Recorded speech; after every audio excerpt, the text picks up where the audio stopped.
Method. அதுல 2 பார்த்துட்டோம் நேத்து. both questionnaire and interview methods பார்த்துட்டோம். One more that was left, அது semantic differential method. இது வந்து யூசுவலா இது வந்து நமக்கு செமான்டிக் டிஃபரன்ஷியல் மெத்தட்னாவே செமான்டிக்னாவே யாரோ பேசுறது, அந்த பேசுறத வச்சு நீங்க டிசைட் பண்றது, அதுதான் அர்த்தம். சோ செமான்டிக் டிஃபரன்ஷியல் ஸ்கேல்னாவே வாட் எவர் தே ஆன்சர், அதாவது யூசுவலா 2 அப்ஜெக்டிவ்ஸ் ரெண்டும் ஆப்போசிட்டா இருக்கும். அதுல இருந்து அவங்க சூஸ் பண்ணணும். நடுவுல ஒரு ஸ்கேல் வச்சிருப்பாங்க, ஒரு 7 பாயிண்ட் ஸ்கேல் அல்லது 9 பாயிண்ட் ஸ்கேல் அப்படி வச்சிருப்பாங்க. டு யூ அக்ரி, டிஸ்அக்ரி, அது ரெண்டுக்கு நடுவுல strongly agree, somewhat agree, cannot say, அப்புறம் somewhat disagree அப்படிலாம் வச்சிருப்பாங்க. அந்த மாதிரி அந்த ஸ்கேலுக்கு ஏத்த மாதிரி அவங்க ஆன்சர் பண்ணணும். இதுதான் ஒன் வே ஆஃப் நீங்க சர்வே. அது அதை கண்டுபிடிச்சது வந்து ஆஸ்குட், சூச்சி அண்ட் டெனன்பாங். இவங்க தான் வந்து இத ஃபர்ஸ்ட் முன்னால கொண்டு வந்தாங்க. நார்மலா இதுல எப்படின்னாக்க there are 2 varieties, like the rating scales are of 2 types. ஒன்னு மெஷரிங் அக்ரிமெண்ட், அதாவது நான் அக்ரி பண்றேன், ஸ்ட்ராங்லி அக்ரி, டிஸ்அக்ரி அப்படி கொண்டு போறது. இன்னொன்னு மெஷரிங் ஃப்ரீக்வன்சி, அடிக்கடி எனக்கு பிடிக்கும், ரொம்ப பிடிக்கும், கொஞ்சம் பிடிக்கும், இல்ல நெவர் அப்படின்னு கொண்டு போறோம்ல, அது மாதிரி. ஒன்னு அக்ரிமெண்ட்ல வந்து டிஃபரன்சியேஷன் அல்லது லைக்கிங்ல differentiation. These are the 2 measures. இது வந்து யூசுவலா கட்டாயமா பைபோலார் அட்ஜெக்டிவ்ஸ். பைபோலார்னா உங்களுக்கு புரியும்னு நினைக்கிறேன். போல், நார்த் போல், சவுத் போல், 2 போல் இருக்கு இல்லையா, 2 எக்ஸ்ட்ரீம்ஸ். அது போலதான் from good to bad. Example, from strong to weak. பைபோலார்னா உங்களுக்கு, பை த வே, நான் வந்து உங்களுக்கு பைபோலார் மூட் டிசார்டர்ஸ் யாருக்காவது have you come across bipolar disorders? ஏன்னா சைக்காலஜி படிக்கிறோம், அதனால இதெல்லாம் வரும். Does anyone know about it? Bipolar disorders. தெரிஞ்சா சொல்லுங்க, இல்லனா we will just I will also லேசா அதை சொல்றேன்.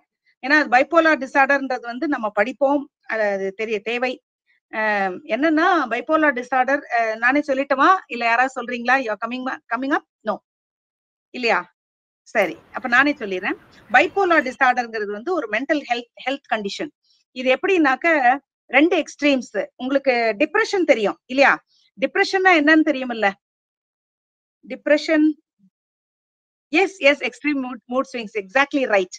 அது என்ன, 2 எக்ஸ்ட்ரீம்ஸ் நான் இப்ப சொல்லிட்டு இருக்கேன். ஒன்னு வந்து டிப்ரெஷன். டிப்ரெஷன்னா என்னன்னு தெரியுமில்ல? You know what is depression? Yes ma'am. Yes, அது வந்து நார்மலா வந்து 3 விஷயங்களை சொல்லுவாங்க. Helplessness, hopelessness, வொர்த்லெஸ்னஸ். 3 தான் யூசுவலா. அது அந்த 3 பாயிண்ட் வந்துருச்சுன்னாவே அவங்களுக்கு டிப்ரெஷன் வரும். இந்த 3ல ஏதாவது ஒண்ணு இருந்தாலும், ஹெல்ப்லெஸ்னஸ், ஹோப்லெஸ்னஸ் அண்ட் வொர்த்லெஸ்னஸ், இது 3 சேர்ந்ததுதான் டிப்ரெஷன். இந்த டிப்ரெஷன் ஒரு பக்கம் இருக்கிறது போல, as one of my friends said, இன்னொன்னு மூட் ஸ்விங்னா, இன்னொன்னு எக்ஸ்ட்ரீம் ஆப்போசிட் சைட்ல என்ன இருக்கும்? டிப்ரெஷனுக்கு opposite side, opposite of depression, elevated mood.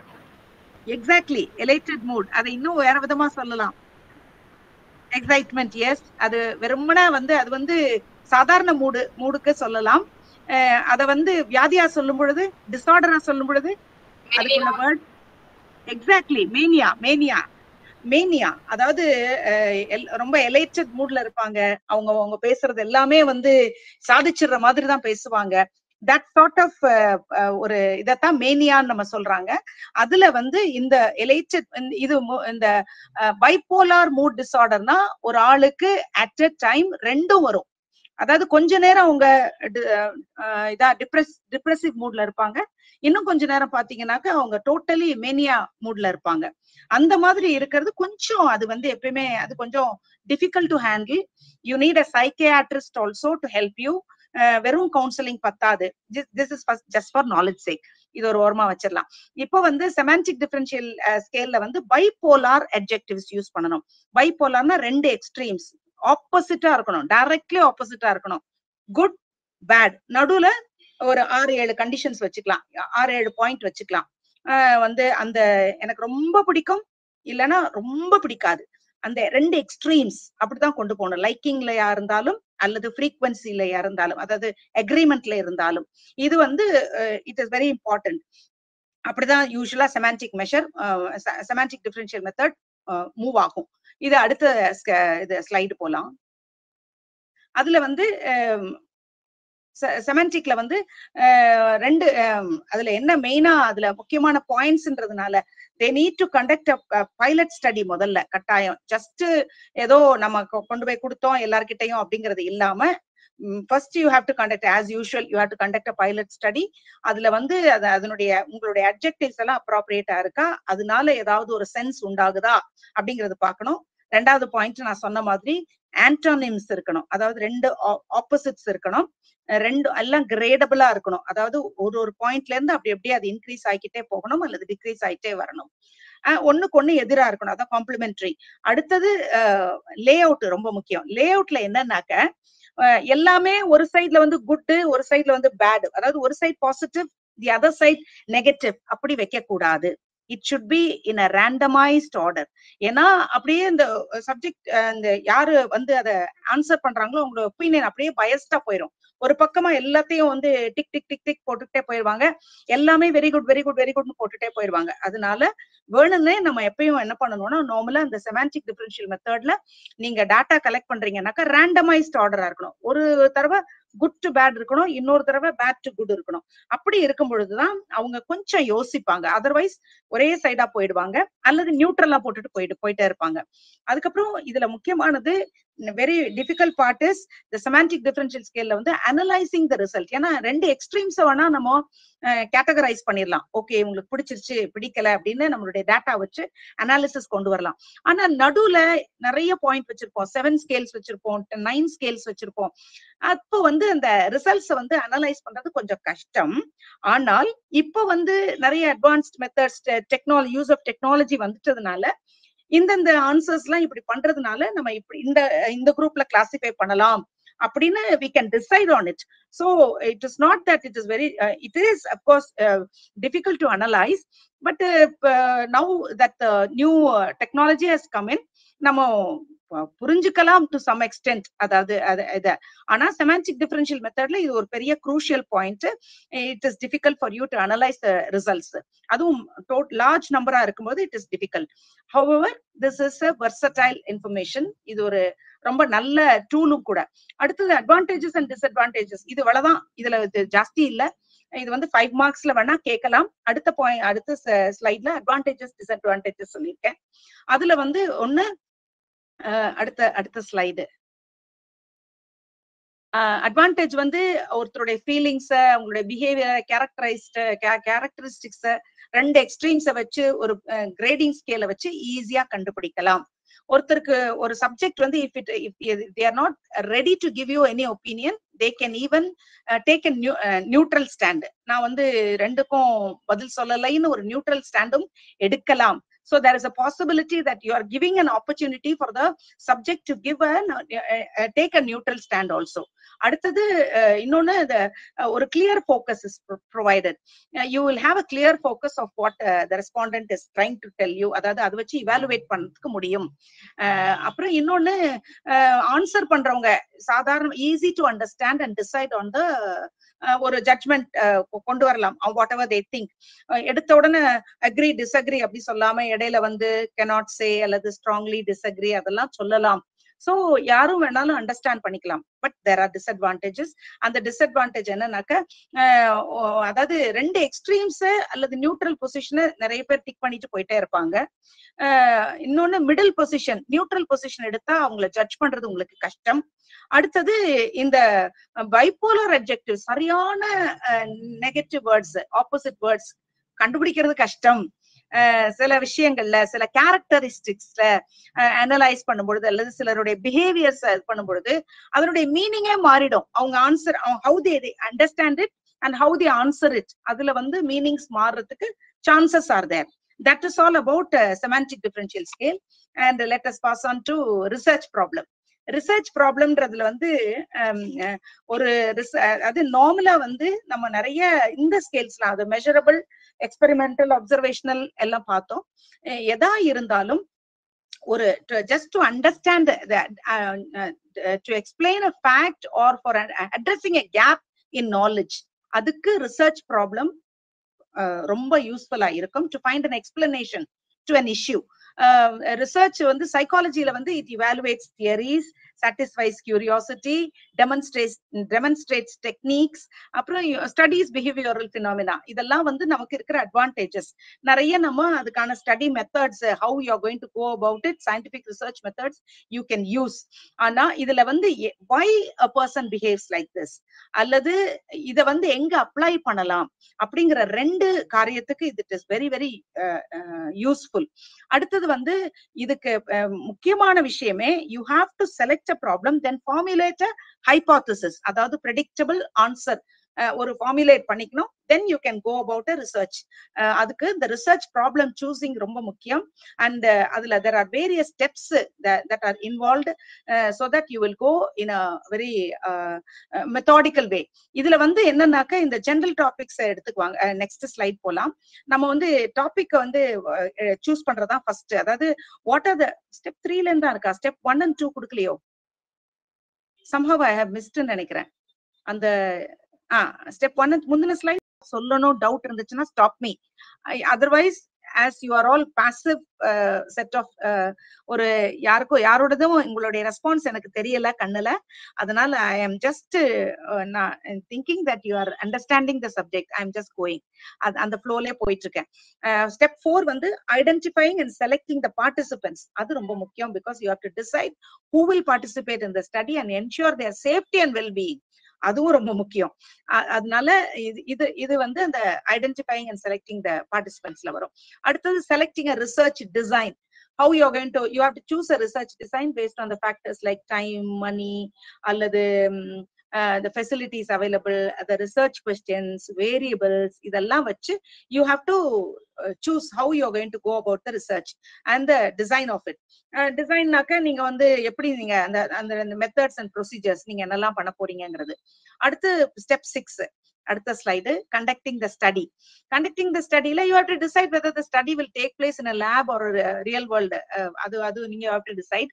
அப்புறம் வந்து அதுக்கப்புறம் வந்து இந்த மேனிபுலேட்டிங்லாம் என்ன பண்ண போறீங்க, மெஷரிங்லாம் என்ன பண்ண போறீங்க, கண்ட்ரோலிங்லாம் என்ன பண்ண போறீங்க, இந்த ஹோல் ஸ்டடியை எப்படி கண்டக்ட் பண்ண போறீங்க, இந்த ஸ்டெப்ஸை மட்டும் ஞாபகம் வச்சுக்கோங்க. அதுல இருந்து ரெண்டு பாயிண்ட்ஸ் எழுதிக்கோங்க, whatever you understand from it. அதுக்கு அடுத்தது analyzing the result. Analyzing வந்து you use statistical methods like graphs, means, mean, mode, அப்புறம் correlation to analyze the data. இதுதான் வந்து what you are going to do about analyzing the result. அடுத்து drawing conclusions.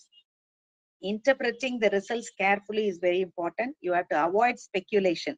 ஏன்னா நீங்களா பயஸ்டா 8 பாயிண்டா, ஆமா, நீங்களா பயஸ்டா எதுவும் சொல்லிடக்கூடாது. so you have to avoid speculation and consider whether the results can be generalized to a larger proportion set of population. இத வந்து நம்ம திரும்பவும் பெரிய செட் ஆஃப் பாப்புலேஷனுக்கு நம்ம இந்த ரிசர்ச் உடைய ரிசல்ட்டை நம்ம கொண்டு போக முடியுமா, ஜெனரலைஸ் பண்ணி கொண்டு போக முடியுமா அப்படிங்கிறது you have to mention. அடுத்தது ஸ்டெப் 9 வந்து ஸ்டெப்ஸ், அதாவது ஷேரிங் த ஃபைண்டிங்ஸ். அடுத்து அது வந்து என்னன்னாக்க you have to publish the findings through written report for knowledge sake. அதாவது அடுத்தவங்களுக்கு அதை ஷேர் பண்ற மாதிரி you have to publish it as a written report. அல்லது நீங்க எங்கேயா இருந்தாலும் நீங்க என்ன ரிசர்ச் பண்ணீங்களோ அதை வந்து நீங்க அதனுடைய ரிசல்ட்ஸ் வந்து somewhere you have to make it known to others இல்லையா. அப்புறம் reporting allows a replication and refutation இல்லையா by other researchers. அது வந்து அடுத்த பாயிண்டா சொல்லிருங்க. அடுத்தது refining and reformulating. Refining and ரீஃபார்முலேட்டிங்னா சில சமயம் புது கொஸ்டின்ஸ் அதுல இருந்து வரும், உங்க ரிசர்ச்ல இருந்து புது கொஸ்டின்ஸ் வரும், அது அப்படியே எக்ஸ்டெண்ட் பண்ணி இன்னொரு ரிசர்ச்சா மாறும், அது வந்து இன்னொரு ரிசர்ச் ப்ராப்ளமா மாறுறதுக்கு வாய்ப்பு இருக்கு. அதுதான் ரிசர்ச்சிங் அண்ட் ரீஃபார்முலேட்டிங். அடுத்தது ஒரு ஹைபோதசிஸ் எடுத்துக்கிட்டீங்கன்னா அந்த hypothesis does not mean a final answer. நமக்கு நல்லா தெரியும், முன்னாலே ஹைபோதசிஸ் படிச்ச பொழுது அது ஃபைனல் ஆன்சர் கிடையாது. சில சமயத்துல திரும்பவும் பேக் டு நீங்க வந்து முதல்ல இருந்து ஆரம்பிச்சு அந்த எக்ஸ்பெரிமெண்டே செய்ய வேண்டிய கூட இருக்கலாம். அப்படியா இருந்தா you have to reformulate and do it again. ஏன்னா வேற ஒரு ஏதாவது டிஃப்ரெண்ட் மேனிபுலேஷனோ டிஃப்ரெண்ட் டைப் ஆஃப் ஆக்ஷன் நீங்க எடுத்து அந்த ஹைபோதசிஸ் வந்து திரும்பவும் நீங்க கொண்டு போய் எக்ஸ்பெரிமெண்ட்டை ரீஃபார்முலேட் பண்ணி பண்ணலாம். That is all. இதுல வந்து ஃபர்ஸ்ட் குரூஷியலா ரெண்டு முக்கியமான steps important, selecting the research topic and generating the hypothesis. These are very crucial. அடுத்த ஸ்லைடு போலாம். ரீகேப் பண்ணலாமா இந்த 10 ஸ்டெப்ஸ்? ஓஎஸ் முதல்ல இருந்து அப்படியே நீங்க டக்குன்னு ஸ்க்ரால் பண்ணிட்டு வந்துருங்க. நான் முதல்ல இருந்தே சொல்லிடுறேன். ஸ்டெப் 1 வந்து செலக்டிங் த ரிசர்ச் டாபிக். அது ரொம்ப முக்கியம். You have based on choosing what general topic of interest you are going to take, அல்லது சில காமன் சென்ஸ் டாபிக்கோ அல்லது அப்சர்வேஷன் தியரியோ, நான் சொன்னேன் சில 1 or 2 எக்ஸாம்பிள்ஸ், பாஸ்ட் ரிசர்ச்ல இருந்தோ நியூ டெக்னாலஜில இருந்தோ, you have to select the topic. That is very very important. ரெண்டாவது, ஒரு டெஸ்டபிள் ஹைபோதசிஸ் நீங்க கொடுக்கணும். என்ன எப்படி, அதாவது வாட் இஸ் த ரிலேஷன் ஹைபோதசிஸ்னா நமக்கு முன்னால பார்த்திருக்கிறோம். இட் இஸ் அதாவது இஃப் யூ அதாவது relationship between the variables you have to explain. என்ன பண்ண போறீங்க, இந்த வேரியபிளை மாத்துனா இந்த வேரியபிள்ல என்னது இருக்கு அப்படின்னு நான் ஸ்டடி பண்ண போறேங்கிறது நீங்க ஒரு சின்ன ஒரு நீங்களா ஒரு டென்டேட்டிவ் ரிசல்ட் போல கொண்டு வரதான் ஹைபோதசிஸ், ஒரு டென்டேட்டிவ் ஆன்சர். அந்த ஆன்சரை நோக்கி நீங்க பிரயாணம் பண்ணுவீங்க அந்த எக்ஸ்பெரிமெண்ட் முழுசும். Then you find out, you come to a conclusion. Before that, you have to generate a hypothesis and you have to operationalize the concepts to make them measurable. இத வந்து நான் எப்படி மெஷரபிளா கொண்டு வர போறேன் அப்படிங்கறத நீங்க அது ஒரு ஆபரேஷனல் வழியில you have to decide upon it. and ஒரு நல்ல டெஃபினிஷன் அது கொடுக்குறீங்க. அதாவது நீங்க செய்ய போற எக்ஸ்பெரிமெண்ட்டுக்கு ஒரு எம்பைரிக்கல் டெஸ்ட், அனுபவபூர்வமான டெஸ்ட் கொண்டு வந்து நீங்க ஹைபோதசிஸ்ல கொண்டு வந்து கொடுக்க போறீங்க. அடுத்தது classifying the variables. as you all know, independent variable என்ன, டிபெண்டன்ட் வேரியபிள் என்ன, கண்ட்ரோல் வேரியபிள் என்ன, அதெல்லாம் நீங்க மென்ஷன் பண்ணி you must be ready with those variables before starting the research. அதுக்கு எக்ஸாம்பிள் தான் இந்த பாவ்லோவ்ஸ் எக்ஸ்பெரிமெண்ட் சொன்னாங்க. இண்டிபெண்டன்ட் வேரியபிள்னா என்ன, டிபெண்டன்ட் வேரியபிள்னா என்னன்னு. அடுத்தது step 4 identifying and selecting the participants. So you have to decide which participant you are going to include in the study, how you are going to choose them. ரேண்டமா choose பண்ண போறீங்களா, இல்லனா ஜெனரலா choose பண்ண போறீங்களா, எப்படி சூஸ் பண்ண போறீங்க, எப்படி ரேண்டமைஸ் பண்ண போறீங்க, இதெல்லாம் தான் identifying and selecting the participants. அப்புறம் அவங்களுடைய சேஃப்டி அண்ட் வெல்பீயிங், அது ரொம்ப முக்கியம். Researchers responsibility to ensure safety and well-being of the participants. அது ஒண்ணு. அடுத்தது, நீங்க எப்படி அவங்களுடைய சீக்ரஸியை மெயின்டைன் பண்ண போறீங்க, அதெல்லாமும் நீங்க, அதாவது அந்த இன்ஃபார்ம்டு கன்சென்ட் அதெல்லாம் இருக்கு இல்லையா, அவங்களுடைய கான்ஃபிடென்ஷியாலிட்டி எப்படி மெயின்டைன் பண்ண போறீங்க, அதெல்லாம் நீங்க முன்னாலே ஃபார்முலேட் பண்ணி வச்சுக்கணும். இது இந்த இடத்துல. அடுத்தது ஸ்டெப் 5ல வந்து செலக்ட் ரிசர்ச் டிசைன்றது வந்து நீங்க எப்படி பணம் எவ்வளவு இன்வால்வ் பண்ண போறீங்க, எவ்வளவு டைம் ஸ்பெண்ட் பண்ண போறீங்க, என்ன கொஸ்டின்ஸ் ரெடி பண்ண போறீங்க, என்னெல்லாம் வேரியபிள்ஸ் யூஸ் பண்ண போறீங்க, இப்படி எல்லாத்தையும் கொண்டு வந்து you have to sit and decide. அப்புறம் எப்படி டேட்டா கலெக்ஷன் பண்ண போறீங்க, எப்படி அனாலிசிஸ் பண்ண போறீங்க அப்படின்னு ஒரு ரிசர்ச் டிசைன் வச்சுக்கணும். அடுத்து கண்டக்டிங் தி ஸ்டடி, ஸ்டெப் 6. அது வந்து எப்படி அந்த ஸ்டடி எப்படி கண்டக்ட் பண்ண போறீங்க, லேப்லயா இல்ல என்ன, அதாவது எந்த பிளேஸ்ல பண்ண போறீங்க, அது எப்படி மேனிபுலேட் பண்ண போறீங்க, என்ன டூல்ஸ் யூஸ் பண்ண போறீங்க, அதெல்லாம் இங்க கண்டக்டிங் தி ஸ்டடியில கொண்டு வந்துருவீங்க. அடுத்து அனலைசிங் தி ரிசல்ட். அப்போ என்ன மெத்தட், என்ன ஸ்டாட்டிஸ்டிக்கல் மெத்தட் யூஸ் பண்ணி இதை அனலைஸ் பண்ண போறீங்க, அல்லது இதுல இருந்து என்ன இன்ஃபரன்ஸ் டிரா பண்ணி அதுல இருந்து எப்படி கன்க்ளூஷனுக்கு போறீங்க அப்படிங்கறத டிசைட் பண்றது 7th ஸ்டெப். அடுத்தது டிராயிங் த கன்க்ளூஷன். இது இன்டர்பிரேஷன் ரொம்ப கேர்ஃபுல்லா எழுதணும். என்ன முடிவு எடுத்திருக்கிறீங்க, இதுல இருந்து என்ன முடிவு உங்களுக்கு வந்திருக்குது, அதுல பயஸ் இருக்கக்கூடாது. அதுதான் நான் அவாய்டிங் ஸ்பெகுலேஷன் சொன்னேன். அது பயஸ் இருக்கக்கூடாது. You should consider whether the results can be generalised to the larger population. நீங்க என்ன கண்டுபிடிச்சீங்களோ அதை பப்ளிக்கு ஜெனரலைஸ் பண்ணி பெரிய பாப்புலேஷனுக்கு கொண்டு வந்து, அதாவது இங்க இருந்து எடுக்கிற முடிவை வச்சு நீங்க லார்ஜர் பாப்புலேஷனுக்கு நீங்க என்ன சொசைட்டிக்கு ஹெல்ப்ஃபுல்லா என்ன ரிசல்ட்டா கொண்டு வர போறீங்க அப்படிங்கிறது. டிராயிங் கன்க்ளூஷன் நீங்க இன்டர்பிரிட்டேஷன் கொண்டு வந்திருக்கிறீங்களா, அதுல இருந்து முடிவு எடுக்கிறீங்க.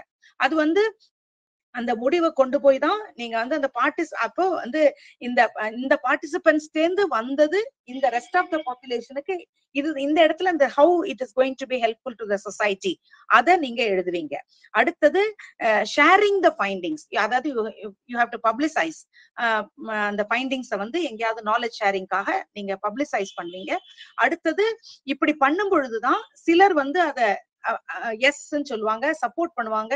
சிலர் வந்து ரெப்ளிகேட் பண்றதுக்கு அவங்களும் இதுல இருந்து ஃபர்தரா ரெப்ளிகேட் பண்ணி இதே எக்ஸ்பெரிமெண்ட்டை செஞ்சு பாக்குறதுக்கு முன்னால வருவாங்க. சிலர் ரெஃப்யூட் பண்ணுவாங்க. இதெல்லாம் நீங்க அலோவ் பண்றது எப்படின்னா நீங்க பப்ளிசைஸ் பண்றதுனாலதான். So you have to share the findings. அப்புறம் அடுத்தது refinement and reformulation of the findings. சில சமயத்துல இந்த ரிசல்ட் வந்து நீங்க பப்ளிக்ல கொண்டு வரும் பொழுது என்ன கொண்டு வந்தீங்களோ அத வந்து அதுல இருந்து புது கொஸ்டின்ஸ் வரலாம், அரைஸ் ஆகலாம். அதுல இருந்து புது ரிசர்ச் ப்ராப்ளம்க்கு ஒரு ஒரிஜினல் கேள்வி வரலாம், ஒரு ஒரிஜினல் ஹைபோதசிஸ் வரலாம். அது ஒண்ணு. ரெண்டாவது, உங்க ஹைபோதசிஸை சப்போர்ட் பண்றதா, அதாவது அதுதான் அதாவது அந்த ஹைபோதசிஸ் ஃபைனல் ஆன்சர் கிடையாது. நீங்க சப்போர்ட் பண்றீங்களா அந்த ஹைபோதசிஸ, இல்லனா ரெஃப்யூட் பண்றீங்களான்னு நீங்களே அந்த முடிவை எடுத்து கொண்டு வரலாம். சில சமயத்துல அது தப்பா இருந்தால் in the sense, if you are not able to support it or refute it properly, you have to go back to the same experiment, do it again, then you have to reformulate your ideas அல்லது tools அல்லது manipulations, then you have to come down to the deducing the final result. This is how you go about a research process. அதுல முக்கியமானது ரெண்டு, ஒன்னு research topic, ரெண்டாவது hypothesis. Okay, இது அடுத்த ஸ்லைடுக்கு. Thank you ma'am. Thank you. அடுத்த ஸ்லைடுக்கு போலாம். Thank you. Research problems, இது வந்து ஜென்ரலா என்னென்னலாம் சொல்லியிருக்காங்கன்றது, அதாவது ரிசர்ச் ப்ராப்ளம் பத்தி சொல்லும் பொழுது யாரெல்லாம் என்னெல்லாம் பேசியிருக்காங்க. அதுக்கு முன்னால ரிசர்ச் ப்ராப்ளம்ன்றத முக்கியம்னு சொல்லிட்டோமா. So you are coming to research problem. Research problem தான் ஒரு ரிசர்ச் ஒர்க்குக்கு ஃபவுண்டேஷன். அதனால தான் problem well defined is half சால்வ்ட்னு சொல்றாங்க. அதனால கட்டாயமா ரிசர்ச் ப்ராப்ளம ஒரு ஸ்டடிக்கு முன்னால நல்ல கிளியரா டிஃபைன் பண்ணிக்கிறது, இட் இஸ் அ மேண்டேட். கட்டாயம் நீங்க பண்ணணும். அது நீங்க என்ன பண்ண போறீங்கன்றதுல கிளாரிட்டி டெஃபினட்டா இருக்கணும். அதுக்கப்புறம் நீங்க வந்து அதை டிஃபைன் பண்ணதுக்கு அப்புறம் தான் நீங்க மெத்தட் என்ன பண்ண போறீங்க, சாம்பிள் என்ன யூஸ் பண்ண போறீங்க, இதெல்லாம் அடுத்தது தான் வரும். இந்த ப்ராப்ளம்லயே நீங்க வந்து what are the factors influence, இதுல இன்ஃப்ளூயன்ஸா இல்ல சாரி, define பண்ணும் பொழுது it should be noted that definition should be clear. If the problem of definition is ambiguous, சரி, இந்த பிரச்சனை வந்து இப்ப நீங்க ஒரு ப்ராப்ளம் வந்து டபுள் சைடா ஆம்பிகுவஸா இருந்துச்சுன்னா ஒரு ரிசர்ச்சரால ஃபர்தரா சக்சஸ்ஃபுல்லா அதை ப்ரொசீட் பண்ண முடியாது. அப்படி ப்ரொசீட் பண்ணக்கூடாது. என்னன்னா இந்த அன்ஆம்பிகுவஸா ஒரு டெஃபினிஷன் இருக்கணும். What are the factors influencing suicidal ideation among adults, எக்ஸாம்பிளா சொல்லியிருக்காங்க. அதுலயே இப்படி இருக்குமா அப்படி இருக்குமான்னு ஒரு ஆம்பிகுவஸா நீங்க அந்த டெஃபினிஷனையே நீங்களே புரியாதது மாதிரி இருக்கக்கூடாது.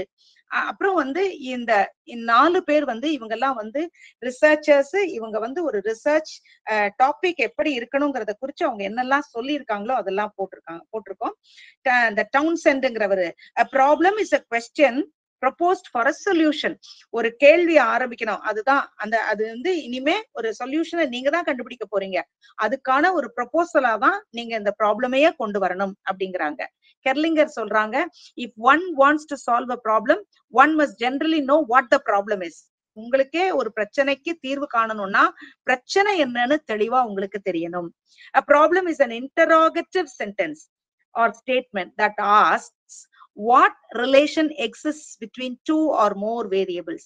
அது ஒரு கேள்வியா. அந்த கேள்வி அல்லது அந்த ஸ்டேட்மெண்ட் வந்து ஒரு கேள்வி ஸ்டேட்மெண்ட். அது என்ன கேக்குது, இதுக்கும் நடுவுல என்ன ரிலேஷன்ஷிப் இருக்குது அப்படிங்கிறது, அதாவது இந்த காஸ் அண்ட் எஃபெக்ட். அடுத்தது மெக்டிகன்றவர் என்ன சொல்றாரு, solvable problem is one that poses a question that can be answered with the use of man's normal capacities. இது அப்போ ஒரு மனுஷனுடைய நார்மல் கெப்பாசிட்டியில அவன் ஆன்சர் பண்ணக்கூடியதா இருக்கிறது தான் ஒரு சால்வபிள் ப்ராப்ளம். சோ நீங்க கொண்டு வர்றது எதுவுமே சால்வ் பண்ணவே முடியாத ப்ராப்ளம்ஸ் கொண்டு வந்து நீங்க ரிசர்ச் ஸ்டடியில கொண்டு வரக்கூடாதுங்கிறத அவங்க சொல்ல வர்றது. அடுத்து characteristics of a scientific problem. அதோடைய ஒரு சயின்டிபிக் ப்ராப்ளம்னா அதுல 3 மெயின் கேரக்டரிஸ்டிக்ஸ் இருக்கணும். அடுத்த ஸ்லைடு அதுதான். அதுல வந்து என்னன்னா ஃபர்ஸ்ட் வந்து நீங்க கிளியரா எழுதணும் உங்களுடைய ஸ்டேட்மெண்ட். அதான் முன்னால சொன்னதுபடி அதான் first point. the statement should be written clearly and unambiguously. அதுல ரிலேஷன்ஷிப் பிட்வீன் நீங்க என்ன யூஸ் பண்ண போறீங்க, this relationship between the variables that you are going to use, அதையும் நீங்க மென்ஷன் பண்ணணும். இதுக்கு 2 எக்ஸாம்பிள்ஸ் கொடுத்திருக்காங்க. what is the relationship between assertiveness and adjustment? What is the relationship between anxiety and performance of school students அப்படின்னு 2 examples கொடுத்துருக்காங்க. அடுத்தது problem expresses the relationship between 2 or more than 2 variables. இதான் நான் சொன்னேன், variables நீங்க என்ன கொண்டு வர போறீங்கன்றத கிளியரா மென்ஷன் பண்ணிருக்கணும்.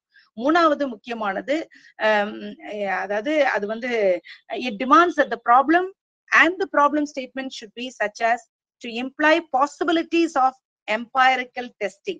நம்ம வந்து அத பின்னால நம்ம டெஸ்ட் பண்ணி பார்க்கக்கூடிய அளவுக்கு பாசிபிலிட்டிஸ் இருக்கிறதா ஒரு ப்ராப்ளம் சூஸ் பண்ணணும் நீங்க.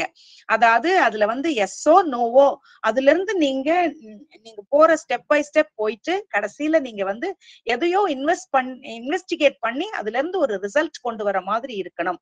அப்படி இருக்கிற மாதிரிதான், அதாவது ப்ரெடிக்டே பண்ண முடியாததெல்லாம் டெஸ்ட் பண்ணவும் முடியாது, மெஷர் பண்ணவும் முடியாது அப்படிங்கிறாங்க. அதனால இது அதுக்கு தான் ஒரு எக்ஸாம்பிளும் கொடுத்துருக்காங்க. Does positive vibration help the individual to have a better mental health அப்படின்னு கேட்டிருக்காங்க. அந்த பாசிட்டிவ் வைப்ரேஷன்றதே உங்களால டிஃபைன் பண்ண முடியாது.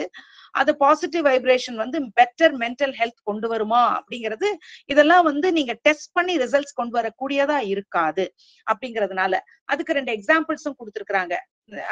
அப்புறம் conditions for a problem statement அது வந்து நார்மலா வந்து 2 மார்க்ஸ்ல வருங்கிறதுனால அந்த இடத்துல சின்னதா இருக்கு. அது 3 பாயிண்ட் இருக்கு, அதை நீங்க பாத்துக்கோங்க. அதுக்காக தான் பேஜ் நம்பர் 99ல ஒரு 3 points conditions. Problem should be testable by empirical methods. அப்புறம் problem statement should be solvable. The variable relating to the problem should be clear and definite. இது 3 தான் அவங்க கொடுத்திருக்கிறது. அது கொஞ்சம் நீங்க பாத்துக்கோங்க, பேஜ் நம்பர் 99ல இருக்குது. நார்மலா 2 மார்க்ஸ்ல கேட்கறதுக்கு வாய்ப்பு இருக்கு. அப்புறம் அடுத்தது போலாம் 3 ways of problem manifestation. அதாவது நீங்க எந்த விதத்துல எல்லாம் ஒரு ப்ராப்ளம நீங்க கன்சீவ் பண்ணி அதை நீங்க வெளியே கொண்டு வர போறீங்களா. ஒண்ணு என்னன்னா gap in the where there is gap in the knowledge. when there is a gap in knowledge, அதாவது ப்ராப்ளம் வந்து இப்போ சப்போஸ் எக்ஸாம்பிள் வந்து இப்போ கவுன்சிலர்ஸ் எல்லாம் ஸ்கூல்ஸ்ல காலேஜஸ்ல வைக்கணும்னு சொல்றாங்க. ஆனா கவர்மெண்ட்டுக்கு இதை பத்தி ரொம்ப தெரியவே தெரியாது. அப்ப நீங்க என்ன செய்வீங்க, ஸ்டாட்டிஸ்டிக்ஸை கலெக்ட் பண்ணுவீங்க. நீட் ஃபார் அ கவுன்சிலருக்கோ ஒரு ஸ்டடிக்கோ அது என்னெல்லாம் தேவையோ அது எல்லாத்தையும் நீங்க எடுத்துட்டு போய் அதை வந்து நீங்க ஒரு ரெப்ரசன்டேஷனா மாத்தி அந்த ரெப்ரசன்டேஷனை நீங்க கடைசியில கொண்டு வந்து நீங்க ப்ரொடியூஸ் பண்ண போறீங்க. அதுதான் இந்த when there is a gap in the knowledge, நீங்க அதுக்கான ஒரு சின்ன ஸ்டடி பண்ணி அந்த ப்ராப்ளம கொண்டு போய் நீங்க பப்ளிஷ் பண்ணீங்கன்னாக்கா அப்போ உங்களுக்கெல்லாம் தேவை இருக்கு அப்படின்னு அவங்க டிசைட் பண்ணுவாங்க. சோ ப்ராப்ளம் எந்தெந்த ஏரியாஸ்ல வந்து எடுப்போம்னா, ஒன்னு when there is gap in knowledge you study and put forth some representation. ரெண்டாவது when there are contrary results, அதாவது 2 எதிர்மறையான விஷயங்கள் இருக்கு. இப்ப சிலர் சொல்றாங்க மேல் தான் ஹைலி இன்டெலிஜென்ட் than ஃபீமேல்ன்றாங்க. இன்னொரு குரூப் சொல்லுவாங்க ஃபீமேல் தான் ஹைலி இன்டெலிஜென்ட் than மேல்ஸ்ங்கறாங்க. அதுல நீங்க ஏதாவது ஒரு கான்ட்ரரி ரிசல்ட் இருந்துச்சுன்னா அதுல போய் நீங்க அந்த ஜெண்டர் டிஃபரன்ஸ்னால ஏதாவது இன்டெலிஜென்ஸ்ல மாறுதா, அது அடலசன்ட் ஸ்டேஜ்ல மாறுதா அப்படின்லாம் நீங்க ஸ்டடி பண்ணலாம். அது வந்து when there are contrary results அதுல நீங்க போய் ரிசர்ச் பண்ண முடியும். அப்படி டாபிக் எடுக்கலாம். அல்லது on explaining a fact, ஏன் இவங்க இப்படி பிஹேவ் பண்றாங்க, எதனால, இதுல இருந்து நான் என்ன ஏதாவது என்னுடைய நான் எக்ஸ்ப்ளோர் பண்ணி எதையாவது கண்டுபிடிக்கலாமா, இது வரைக்கும் எக்ஸ்பிளைன் பண்ணாத அன்எக்ஸ்பிளைன்ட் இன்ஃபர்மேஷனை நான் கொண்டு வரலாமா அப்படிங்கறத நீங்க யோசிச்சு அந்த ப்ராப்ளமுக்காக ரிசல்ட்டை தேடலாம். சோ உங்களுடைய ப்ராப்ளம 3 வகையா, ஒண்ணு when there is a gap in knowledge ஸ்ட்ராங்கரா இருக்குது அப்படிங்கறத உங்க ஸ்டடினால பண்ணலாம். அல்லது ஒரு ஃபேக்ட் நீங்களா இது எதனால நடக்குது அப்படிங்கறத எக்ஸ்ப்ளோர் பண்றதுக்காக இருக்கலாம். அடுத்தது choosing a research topic. when you think of doing a research, நீங்க என்ன செய்வீங்கன்னாக்க அதுக்கு முதலாவதா we should decide it requires hard work, commitment and sincerity to generate a good idea of research. more than the expertise and the experience, நமக்கு பெரிய திறமை, ஞானம், அனுபவம் எல்லாத்தையும் காட்டிலும் ஹார்ட் ஒர்க் வேணும்னு சொல்லிட்டாங்க. சூசிங் ஒரு ரிசர்ச் டாபிக்ல நீங்க போறதுக்கு முன்னால அத நம்ம கொண்டு வரதுக்கு. ரெண்டாவது, ஒரு ரிசர்ச் டாபிக் எடுத்த உடனே முதல்ல we tend to be over ambitious, பெரிய எதிர்பார்ப்போட போவோம். ஆனா ரொம்ப சாதாரணம் கிடையாது ரிசர்ச்ன்றது. ரிசர்ச் டாபிக் எடுத்துட்டதுக்கு பிறகுதான் தெரியும் அது it is not a simple டாஸ்க்னு. அந்த commit you are up to. அடுத்தது வந்து once the topic is narrowed, நீங்க வந்து ஒரு டாபிக்கை டிசைட் பண்ணிட்டீங்கன்னா the researcher needs to invest his heart and soul. அதுதான் திருப்பி திருப்பி அவங்க கமிட்மெண்ட்டை கொண்டு வந்துட்டே இருக்காங்க. நீங்க அதை you have to put in your heart and soul to find the possibility, feasibility and practicality of executing the research work. நீங்க செய்யறதுக்கு எப்படி முடியும், அதுக்கு பாசிபிலிட்டி என்ன, அது பிராக்டிக்கலா முடியுமா, அது feasibility என்ன, அதெல்லாம் ரொம்ப கிளியரா நம்ம we should understand and then decide. Then the research work first starts with a vague idea. அது நல்லா ஞாபகம் வச்சுக்கணும். அது ரொம்ப வேகா தான் போற மாதிரி இருக்கும். ஆனா நீங்க ரிப்பீட்டடா எஃபர்ட் போட்டு அந்த ஏரியாலே திங்க் பண்ணி கொண்டு வந்தீங்கன்னா உங்க கிளியர் ஒரு கன்க்ளூஷனுக்கு வர முடியும் about the topic of your study. அதனால எடுத்த உடனே ஒரு டாபிக் எடுத்து இதுதான் பண்ண போறோம்னு நம்ம நினைக்கிறத விட you have to go about thinking, repeated effort and thinking. அப்படி போகும் பொழுது அது கிளாரிட்டி கிடைக்கும் என்ன செய்ய போறீங்கன்னு. அடுத்தது research questions come from a variety of sources and motivations. அது வந்து சில சமயத்துல வந்து நமக்கே சில கியூரியாசிட்டி இருக்கும், சில பிஹேவியர்ஸ பார்த்து. அன்னைக்கு கூட ஒரு ரிப்பீட்டடா ஒரு நம்மள ஒரு ஸ்டூடெண்ட் கேட்டுட்டே இருந்தாங்க, என்னுடைய ஃப்ரெண்டுக்கு இப்படி இருக்குது, அது வந்து எதனாலன்னு கேட்டுட்டே இருந்தாங்க. அவங்களுக்கு வந்து அதுவே அவங்களுடைய ரிசர்ச் டாபிக்கா மாறலாம். Investigators curiosity. கேரளைன் கிளாஸ்ல கூட கேட்டாங்க, ஞாபகம் இருக்கா கேரளின்? ஒரு கேர்ள் வந்து அவங்களுடைய ஃப்ரெண்டோட அம்மாவுக்கோ யாருக்கோ ஏதோ இஷ்யூ இருந்துச்சு, அது why did this happen அப்படின்னு சொல்லி கேட்டுட்டே இருந்தாங்க. நம்ம ஸ்டூடெண்ட்ஸ்ல ஒருத்தர் தான். Sometimes researchers notice an event that captures their interest. அதுல இருந்து அப்படியே உள்ள நுழைவாங்க. அப்புறம் அதை வந்து ஒரு ரிசர்ச் ஸ்டடியா பண்ணலாம்னு நினைப்பாங்க. சில சமயத்துல researchers have a specific question to address. ஏதோ ஒரு கேள்வி அவங்களுக்குள்ளார இருக்கும். அந்த ஸ்பெசிபிக் கொஸ்டினை வந்து ஒரு ப்ராப்ளமை சால்வ் பண்றதுக்கு இது ஒரு வழியா வச்சுக்குவாங்க. எப்படியா இருந்தாலும் நம்முடைய தாட்டை வந்து நம்ம சேனலைஸ் பண்ணி அதை வந்து ஒரு அப்ரோப்ரியேட் ரிசர்ச் ப்ராப்ளமா கொண்டு வந்து அதுல இருந்து நம்ம அடுத்த ஸ்டெப்புக்கு போகணும். நெக்ஸ்ட் ஸ்லைட் போலாம். கதை சொல்ற மாதிரிதான் இருக்கும் இது எல்லாமே. டிஃப்ரெண்ட் சோர்சஸ் ஆஃப் இன்ஃபர்மேஷன் வந்து நிறைய நமக்கு அவைலபிளா இருக்கு, சோர்சஸ் ஆஃப் இன்ஃபர்மேஷன். ஆனா நம்ம அதனுடைய ஆத்தென்டிசிட்டி பார்க்கணும். ஏன்னா இன்னைக்கு இன்டர்நெட்ல எல்லாமே கிடைக்குது, அது எவ்வளவு ஆத்தென்டிக் அப்படிங்கறத பார்க்கணும். அதுல வந்து ஆதாரம் இருக்குதா அப்படிங்கறத பார்த்துட்டு then you have to go about. அடுத்தது வந்து அதுல when we read an article in a journal or thesis, அது வந்து அது பேரு பிரைமரி சோர்ஸ். அல்லது ஏற்கனவே ரிசர்ச் பண்ணவங்களுடைய ஆர்கைவல் ரெக்கார்டை எடுத்து பாத்தீங்கன்னா அது செகண்டரி சோர்ஸ். அப்போ ஃபர்ஸ்ட் டைம் நீங்க போய் அதை பண்ண போறீங்கன்னா அதுதான் பிரைமரி சோர்ஸா இருக்க போகுது. அப்புறம் அடுத்தது என்னெல்லாம் நாம முதல்ல பேசின பாருங்க, காமன் சென்ஸ், அப்சர்வேஷன், தியரிஸ், இதெல்லாம். அடுத்தது நம்ம எப்படிலாம் நீங்க சூஸ் பண்ணலாம் டாபிக்ஸ. காமன் சென்ஸ்ல இருந்து கூட நம்ம ஒரு எக்ஸாம்பிள் கூட சொன்னோம். இங்க ஒரு எக்ஸாம்பிள் கொடுத்திருக்காங்க. Common sense says that fever is an illness, but science has proved that fever is an indication of an infection in the body அப்படிங்கறது சொல்லியிருக்காங்க. சோ இது காமன் சென்ஸ்ல இருந்து நம்ம ஃபீவர்னா ஒரு வியாதின்னு நினைச்சோம். ஆனா இப்ப சயின்ஸ் வந்து சொல்லிடுச்சு அது வந்து indication of some infection in the body. அதை வச்சு அப்படியே நம்ம டாபிக் உள்ளார போறது. அது போல வந்து நம்ம அந்த சயின்ஸ் சொன்ன ஏரியா கூட இல்லாதபடிக்கு சில காமன் சென்ஸ்ல சொல்ற பாயிண்ட்ஸை கூட நம்ம எடுத்து எக்ஸ்ப்ளோர் பண்ணி நம்ம எக்ஸ்பெரிமெண்டா கொண்டு போகலாம். அப்சர்வேஷன் டெய்லி எவ்ரிடே எக்ஸ்பீரியன்ஸ்ல நம்ம பாக்குறது எதையாவது கூட நம்ம டாபிக்கா கொண்டு போகலாம். ஏன் students why are students committing suicide after the examination results, அதை வந்து என்ன சால்வ் பண்றதுக்கு என்ன ஸ்டெப்ஸ் பண்ணலாம் அப்படிங்கறத நீங்க எக்ஸ்ப்ளோர் பண்ணீங்கன்னா அது நாளை பின்ன மென்டல் ப்ராப்ளம்ஸ் ஆஃப் ஸ்டூடெண்ட்ஸுக்கு நம்ம வந்து ஹெல்ப்ஃபுல்லா இருப்போம். அடுத்தது தியரிஸ்ல இருந்து நம்ம கொஞ்ச நேரத்துக்கு முன்னால இதெல்லாம் பார்த்தோம். பட் ஏதோ ஒரு ஏற்கனவே ஒரு தியரிய டிரா பண்ணி இருப்பாங்க. அந்த தியரியில இருந்து நீங்க வந்து ஒரு முடிவு, இப்போ வந்து கிரவுண்டட் தியரி அப்படின்னு ஒரு தியரி இருக்குது. அது போல அந்த தியரிஸ் அப்படியே நீங்க அது வந்து நீங்க கொஞ்ச நேரத்துல பாப்பீங்க. போல வேற ஏதாவது தியரிஸ் இருந்ததுன்னா ஒரு theories of some certain behaviours, அதுல இருந்து நீங்க எக்ஸ்ப்ளோர் பண்ணி எக்ஸ்பெரிமெண்டல் டாபிக்ஸ் எடுத்துக்கலாம். அடுத்த ஸ்லைடு.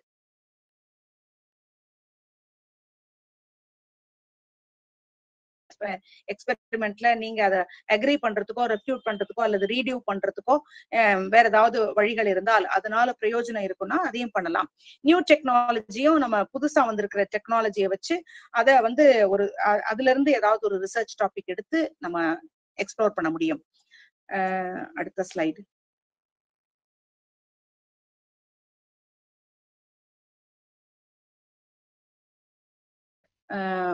ஒரே ஒரு அந்த ஒரு பர்சன், ஐயோ ஐ forgot his name. சரி, நான் ஞாபகம் வந்தா ப்ளீஸ் சொல்றேன், சாரி. அது நம்ம இந்த மாதிரி ஒரு எக்ஸ்பெரிமெண்ட் தான், அது சொல்றதுக்கு மறந்துட்டேன். அடுத்து இப்ப மல்டிவேரியட் கடைசி பார்ட் வந்துட்டோம். நம்ம நான் நினைக்கிறேன் எட்டரைக்கு நம்ம முடிச்சிருவோன்னு. Multivariate nature of behavioural research. இது என்னன்னாக்க ரிசர்ச்சர்ஸ் வந்து என்ன சொல்றாங்கன்னாக்க ஒரே ஒரு பாயிண்ட்ல, அதாவது வெறும் சைக்காலஜி அல்லது வெறும் நம்மளுடைய பேசிக் நாலேஜை வச்சு மட்டுமே ஒரு ரிசர்ச்சை கொண்டு போக முடியாது அப்படிங்கிறது தான் இன்னைக்கு எல்லா சைக்காலஜிஸ்டும் ஒத்துக்கிற ஒரு விஷயம். என்னன்னா இது மல்டி ஃபேசட்டடா இருக்கு. ஒரு ஹியூமன் பிஹேவியர் வந்து ரொம்ப காம்ப்ளெக்ஸ் உள்ளது. ஒரு பிஹேவியரல் ரிசர்ச் நீங்க பண்றீங்கன்னாக்க அதுல பல ஆங்கிள்ஸை பார்க்கணும். இவங்க சொல்றது for example biopsychosocial மாடல்னு கொண்டு வராங்க. அதுல உங்களுடைய பிரெயின் சம்பந்தமான பயாலாஜிக்கல், நீங்க அட்வான்ஸ் ஜெனரல் சைக்காலஜில படிச்சீங்க, பயாலாஜிக்கல் கான்செப்ட்ஸ், தலையில ஏற்படுகிற சில சிதைவுகள், பிரெயின்ல ஏற்படுகிற சில சிதைவுகள்னால சிலர் வந்து வேற மாதிரி பிஹேவ் பண்ணுவாங்க. சைக்கலாஜிக்கலி அவங்க ஏதோ அஃபெக்ட் ஆனதுனால சில சமயத்துல பிஹேவ் பண்றது வேற மாதிரி இருக்கும். சோசியல் கண்டிஷன்ஸ்ல அவங்க வளர்ந்த சூழ்நிலைகள்ல சில மாறுபாடுகள்னால அவங்க பிஹேவ் பண்றதுல வித்தியாசம் இருக்கலாம். இது மூணுமே சேர்ந்து கூட ஒருத்தருடைய பிஹேவியரை அஃபெக்ட் பண்ணலாம் அப்படிங்கிறதுதான் இந்த multivariate nature of behavioural science. என்னன்னாக்க ஒரே ஒரு ஆங்கிள், வீட்டுல வளர்ந்த சூழ்நிலையினால மட்டும்தான் இவங்க இப்படி பிஹேவ் பண்றாங்கன்னு நம்ம முடிவெடுக்க முடியாது. சில மனச்சிதைவுகள் இருக்கலாம், சில சமயத்துல சைக்கலாஜிக்கலி அவங்க சின்ன வயசுல இருந்து அஃபெக்ட் ஆயிருக்கலாம், அல்லது இன்னைக்கு இருக்கிற சோசியல் கண்டிஷன்ல அவங்களை யாரோ தள்ளி வச்சதுனால அவங்களுக்கு ஒரு வேறுபாடு இருக்கலாம். இந்த மூணு கம்பைன் ஆகி கூட இருக்கலாம். அதனால எல்லாத்தையும் நம்ம பார்க்கணும். இப்போ வெறும் சோசியல் ஏரியா மட்டும் பார்க்காம காக்னிட்டிவ் தியரி, அவங்களால திங்கிங் எப்படி இருக்கு, அவங்க மெமரி எப்படி இருக்கு, அதை கனெக்ட் பண்ணலாம். அல்லது சைக்கலாஜிக்கல் அண்ட் சோசியல் டெவலப்மெண்ட் பண்ணி தான் நம்ம பார்க்கணும். அப்படி பார்த்தாதான் ஹியூமன் பிஹேவியர், ஏன்னா human behaviour is complex and influenced by numerous interacting factors. ஒரு சிங்கிள் காஸ் தான் அதுக்கு காரணம் இருக்கும்னு சொல்லவே முடியாது. அதனால சில சிக்கலான அவங்களுடைய நிகழ்ச்சி, அவங்களுடைய வாழ்க்கையில நடந்ததை நம்ம பாக்குறதுக்கு ஒரு ஹெல்ப்ஃபுல்லா இருக்கிறதுக்கு மல்டிவேரியட் நேச்சரை புரிஞ்சுக்கணும் ஹியூமன் சைக்காலஜில. சோ அந்த ஏரியால எல்லாம் நம்ம திங்க் பண்ணவும் ஆரம்பிக்கணும். அதுலதான் எக்ஸாம்பிளா இங்க கிளேசர் அண்ட் ஸ்ட்ராஸ், இவங்க ரெண்டு பேர் தான் வந்து கிரவுண்டட் தியரி அப்படிங்கறத கண்டுபிடிச்சவங்களே. அதாவது சில கஷ்டமான ஒருத்தருக்கு சில கஷ்டமான வாழ்க்கையில பேக்ரவுண்ட் இருக்குது, அதுல இருந்து வந்து அவங்க ரொம்ப கஷ்டப்பட்டு அவங்க முன்னேறி வர்றாங்கன்னாக்க அதுக்கு பின்னால இருக்கிற அதர் ஏரியாஸ், எல்லா ஏரியாஸும் அதெல்லாம் கொண்டு வந்து ஒன்னா சேர்க்கறது தான் இந்த கிரவுண்டட் தியரி. அதாவது பேக்ரவுண்ட்ல அடிப்படையில என்ன இருந்துச்சோ அதை வந்து எப்படி கொண்டு வந்து கனெக்ட் பண்ணி மற்றதோட கனெக்ட் பண்ணி கடைசியில நம்ம வந்து ஒரு முடிவுக்கு வர்றோம் அப்படிங்கிறது. தேர் ஆக்சுவல் ரிசர்ச், ஆக்சுவலா இவங்க வந்து இந்த ரெண்டு பேரும் கிளேசரும் ஸ்ட்ராஸும் இவங்க வந்து இந்த கிரவுண்டட் தியரி எல்லாம் கண்டுபிடிக்கிறதுக்கெல்லாம் வேலை பார்க்கலாம். அவங்க வேலை பார்க்க ஆரம்பிச்சது ஒரு சாதாரண ஒரு நர்சிங் ஏரியால டையிங் பேஷண்ட்ஸுக்காக. அதனால டையிங் பேஷண்ட்ஸுக்காக அவங்க சில ரிசர்ச்சஸ் பண்ணி அவங்களுக்கு சில இண்டக்டிவ் அப்ரோச், அதாவது அவங்களுக்கு கொஞ்சம் மென்டலி அவங்களை கொஞ்சம் அப்லிஃப்ட்மெண்ட்டுக்காக அவங்க சில டெவலப்மெண்டல் கான்செப்ட்ஸ் தியரிஸ் கொண்டு வரணும்ன்றதுக்காகத்தான் போனாங்க. ஆனா அவங்க என்ன கடைசியில சொல்றாங்க, கிளேசர் சொல்றாரு, இந்த இடத்துல நமக்கு போட்டிருக்காங்க, நான் வந்து ஹைலைட் பண்ணிருக்கேன், the world does not occur in vacuum. ஒரு வெறும் வெற்றிடத்துல உண்டாகல உலகம். உலகத்துல எத்தனையோ காம்ப்ளெக்ஸான காரியங்கள் இருக்குது. Researcher has to take into account the interconnectedness of actions. அதனால ஒவ்வொருத்தருடைய பிஹேவியர்லயும் பல விஷயங்கள் இன்டர் கனெக்ட் ஆயிருக்கு. அவங்களுடைய ஏஜ் ஃபேக்டரா இருக்கலாம், அல்லது அவங்களுடைய ஜெண்டர் ஃபேக்டரா இருக்கலாம், அவங்களுடைய செல்ஃப் எஸ்டீம் ஃபேக்டரா இருக்கலாம், அல்லது அவங்களுடைய சோசியோ எக்கனாமிக் ஸ்டேட்டஸ் காரணமா இருக்கலாம். இப்படி பல விஷயங்களை அது இம்பாக்ட் கொடுக்கறதா ஒரு மனுஷனுடைய ஒரு பர்டிகுலர் பிஹேவியருக்கு காரணம் அப்படிங்கறத கடைசியில அவங்க கொண்டு வராங்க. அப்போ அதனால வெறும் ஒரு மனுஷன் வந்து ஃப்ரஸ்ட்ரேஷன்னாலதான், அதாவது ஆரம்பிக்கிறோம் ஒரு எக்ஸாம்பிள், ஃப்ரஸ்ட்ரேஷன் அவனுடைய விரக்தினாலதான் அவன் கோபப்படுறான் அப்படிங்கறத ஸ்டடியா நீங்க ஆரம்பிச்சாலும் அதுல இத்தனை ஃபேக்டர்ஸ் இருக்குன்றதை ஞாபகம் வச்சுக்கோங்க. அது மட்டும் இல்ல, ஒரு விரக்தினால அவன் கோபமா இருக்கிறான், அக்ரெஷனை காட்டுறான்னா அந்த அக்ரெஷன்லயே பலவிதம் இருக்கு. ஒன்னு வேர்பல் அக்ரெஷன், ஒன்னு பிசிக்கல் அக்ரெஷன், ஒன்னு ஹொஸ்டைல். அதாவது வேர்பல் அக்ரெஷன்ன்றது திட்டிட்டே இருப்பாங்க. அவங்க பேசுறதெல்லாம் ரொம்ப கோபமா பேசுவாங்க. பிசிக்கல் அக்ரெஷன்றது மூர்க்கமா பிஹேவ் பண்ணுவாங்க, அடிக்க வருவாங்க. ஹோஸ்டைல் அக்ரெஷன்ங்கிறது ஒண்ணுமே பேச மாட்டாங்க, குவைட்டாவே இருப்பாங்க.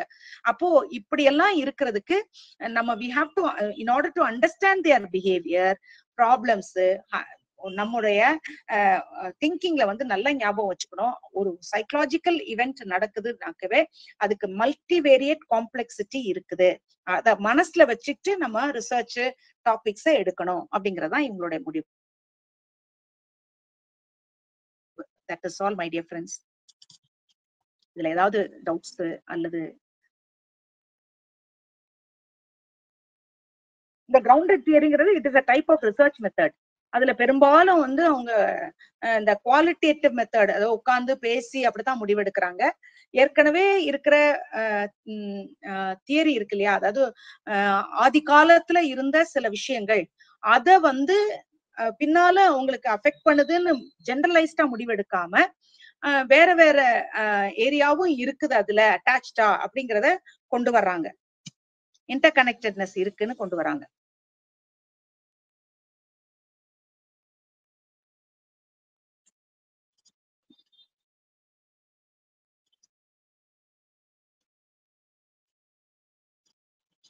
இதுதான் research.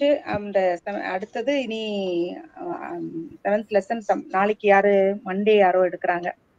as far as the 3rd, 4th, 5th and 6th chapters எல்லாம் முடிஞ்சிருச்சு. எல்லாமே இது ரொம்ப போர் அடிக்கும். இதுல ஹைபோதசிஸ், அடுத்ததெல்லாம் அந்த சர்வே ரிசர்ச்சஸ், எல்லா லெசன்ஸுமே போர். பட் ஆனா பரவாயில்ல மேம், நீங்க சொன்னால கொஞ்சம் ஈஸியா இருக்கும் எங்களுக்கு இப்ப படிக்க. நீங்க கதை மாதிரி சொல்றதுனால ஓரளவுக்கு நல்லாவே அண்டர்ஸ்டாண்ட் ஆகுது மேம். கேட்டுட்டு அதுக்கப்புறம் ஒரு வாட்டி ரீட் அவுட் பண்ணும்போது ஓரளவுக்கு அந்த சாப்டர் நீங்க பேசுனது அப்படியே ஸ்கிரீன்ல வந்துட்டு போகுது மைண்ட்ல. So thank you. ஆக்சுவலா ரொம்ப ரொம்ப தேங்க்ஸ் மேம். அது மாதிரி இந்த பிபிடியும் ப்ளீஸ் வச்சுக்கோங்க. இந்த லெசனை படிக்கிறதுக்கு அந்த பிபிடியை படிச்சிட்டீங்கன்னா ஆல்மோஸ்ட் எல்லா பாயிண்ட்டும் கவர் பண்ணிருப்பேன், பிளஸ் ஹைலைட்ஸும் பண்ணிருப்பேன். அதனால லெசனை படிக்கிறதுக்கு மேல ஜஸ்ட் இதை ஒரு ரீட் அவுட் பண்ணீங்கன்னா ஈஸியா இருக்கும். Okay ma'am. அதனால இந்த 3 பிபிடியுமே ஞாபகம் வச்சுட்டு அதே மாதிரி அந்த ஹைலைட் பண்ணதை மட்டும் நீங்க ஒரு தடவை கோ த்ரூ பண்ணா பெட்டர். சிலர் வந்து முழுசா வாசிக்கணும்னு நினைச்சா you can do it, but இது வந்து நமக்கு இந்த ஃபாஸ்ட் ரீடிங்க்கு ரொம்ப யூஸ்ஃபுல்லா இருக்கும். அப்படித்தான் புக்ல உள்ள அதே வேர்டிங்ஸ் தான் அப்படியே எடுத்து காப்பி பண்ணி தான் போட்டிருக்கேன். ஓகே. அதுலயும் நீங்க அந்த முக்கியமான பாயிண்ட்ஸ் ஹைலைட்டும் பண்ணிருப்பேன். Okay ma'am. Thank you ma'am. இந்த கிரவுண்டட் தியரி வந்து நம்ம புக்ல மென்ஷன் பண்ணிருக்காங்க மேம். ஆமா, அதாவது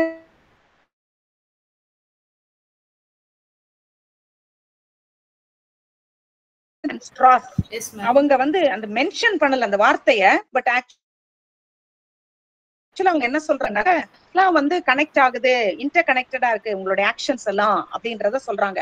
அவங்க they are founders of the grounded theory. Grounded தியரிங்கிறது வந்து இந்த ஏஜிபில நான் பார்த்திருக்கேன். ஏஜிபில இல்ல, இதுலயே தான் அந்த புக்ல ஃபர்ஸ்ட் 2 லெசன்ல எங்கேயோ பார்த்த ஞாபகம் இருக்கு கிரவுண்டட் தியரி. இது வரும் கட்டாயம், இதெல்லாம் சுத்தி எல்லாம் இதுதான் வரும். அதனால பின்னாலையும் முன்னாலையும் என்னைக்கா இருந்தாலும் தெரிஞ்சுக்கணும். Okay, thank you ma'am. தேங்க்யூ.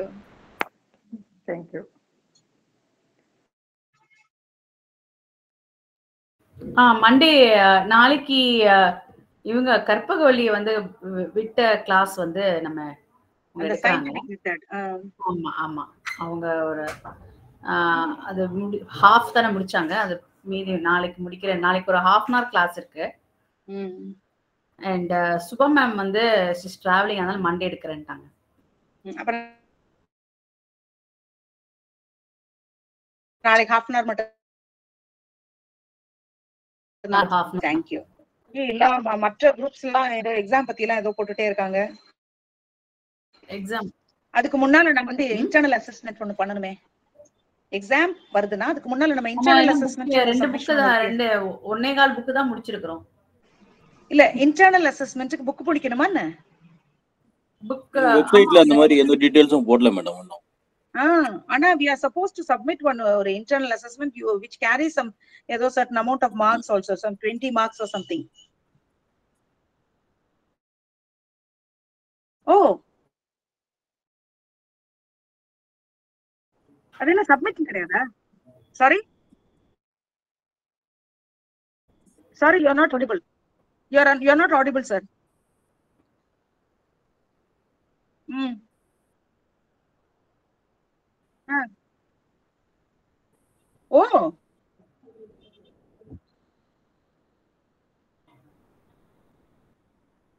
அப்படியா? பரவாயில்ல. Thank you thank you. ஏதோ சைக்காலஜின்னு போட்டு யாரு யாரு நான் பார்த்தா கடைசியில அன்பரசு தானா?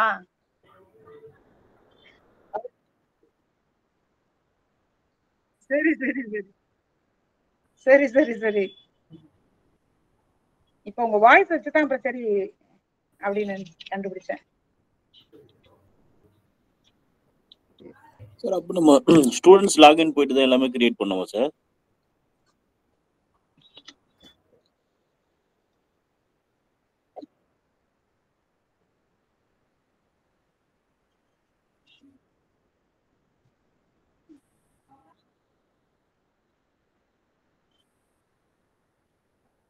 Okay sir, thank you sir. அதுக்கு முன்னால அப்படின்னா நம்ம புக்கை ரீட் பண்ணி வைக்கணுமா? ஐயோ ஐயோ, நிறைய இருக்கே.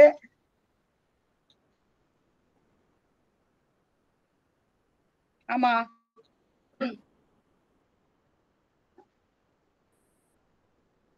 ஓ, சார் அந்த ரெஜிஸ்ட்ரேஷன் நம்பர் அதை எங்க இருந்து எடுக்க ஜெனரேட் பண்றது?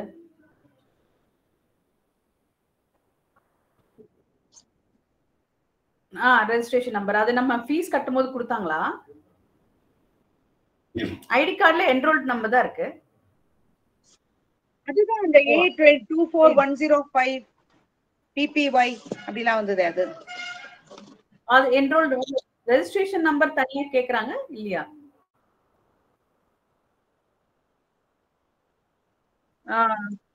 அதுவும் 60 ஆரம்பிச்சிரும். Okay, fine. I thought the two different numbers.